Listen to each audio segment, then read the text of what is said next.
ప్రశాంత్ వర్మ దర్శకత్వంలో తేజ సజ్జా హీరోగా వచ్చిన చిత్రం హనుమాన్ విడుదలైన మొదటి షో నుండే పాజిటివ్ బజ్ ను సంపాదించుకుంది చిత్రం.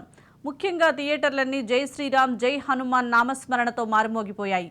దర్శకుడి టేకింగ్, విఎఫ్ఎక్స్, బ్యాక్గ్రౌండ్ స్కోర్కు అభిమానుల నుండి విశేష ఆదరణ లభిస్తోంది. ముఖ్య పాత్రలో నటించిన వరలక్ష్మి శరత్ కుమార్ నటనకు మంచి మార్కులు లభిస్తున్నాయి. హనుమాన్ ఆదర్శంగా తీసుకుని దర్శకుడు సైన్స్ అందులో జోడిస్తూ సినిమాను తెరకెక్కించిన తీరు అద్భుతమని చెప్పొచ్చు. సినిమాటోగ్రఫీతో అన్ని విషయాల్లో అటు టెక్నికల్గా ఇటు రైటింగ్ పరంగా టాప్ నాచ్ చిత్రంగా నిలిచింది హనుమాన్. సంక్రాంతి విన్నర్గా హనుమాన్ నిలిచింది అని చెప్పడంలో ఎలాంటి సందేహం లేదు అంటున్నారు మూవీ చూసిన ప్రేక్షకులు.